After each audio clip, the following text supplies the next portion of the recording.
Jimmy, the iPad is everywhere. Yes, it is, and right now it's on top of this, which is an M200i vMixer from Roland. And sensibly, there is a cable because Apple will change the connector. Yeah, now what the upside to the cable is that it charges the iPad while you're using it. If you want to go wireless, you use a little wireless LAN adapter which goes into the back of the console. 2 USB ports on this one, so you can also have the USB recorder running at the same time. Why don't they build a wireless LAN in? I don't know, but it seems to be a common thing. No one I've seen has actually built a console with a wireless LAN in it. On the back, 16 inputs, which can be mic line, plus, and they're XLR, plus 6 TRS and a pair of RCAs for line level only stereo inputs. That's of course all assignable to your inputs. Outputs, they're actually 10 assignable outputs, 4 of which are jack, 6 of which are XLR, plus a main left-right. What happens if I do this? Okay, if you do that, it loses sync obviously on the cable, and what you need to do is then just go back online, select it via the wireless LAN adapter and reconnect. What happens if Slippery Fingers takes this and legs it out the door? Okay, the important thing with this one is that if you lose your connectivity to the iPad, you can actually finish the gig. You've got real faders. Oh, and look, you've got a terrible, horrible little mobile phone screen.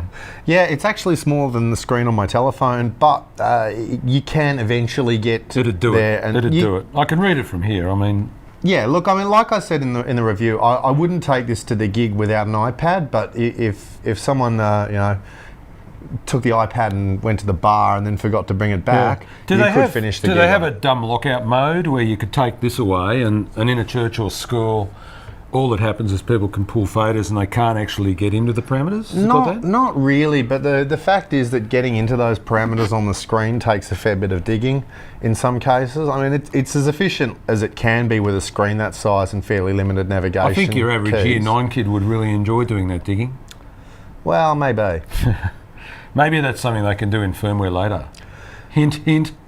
Yeah, look, we tested this with the beta version of the iPad app. This is actually not the release version, this is beta. So a couple of little things that I can see where the feature's going to be, but it's not running yet, but that's par for the course. Now, you know the sound of these things. You've recently worked with which Roland mixer? M480. Right, and compared to this 200i, what are you hearing? I'm hearing pretty similar out of both of them. This can also take a REAC input as well. It's just got one REAC port, so you can use that either to take multi-track record out via a LAN connector into Sonar, or you can feed an input from an R1000 or a Digital Snake or whatever. So I plugged the R1000 into this and ran some channels into it. The manual patching thing's a bit frustrating, but once you've got that done, you just save it as a library. And it sounds really good. I was really happy with it. Not rack mountable, is it? Possibly if you take the side panel off, you could rack mount it. I'm not sure. Okay. It looks like it's narrow enough to fit. It looks and feels nice. It does. And look, on that note of rack mountable, look, you could mount this in a rack, but why would you? It's got everything on board. What else are you going to take? A CD player? I'm a bit fed up with racks. I'm over them.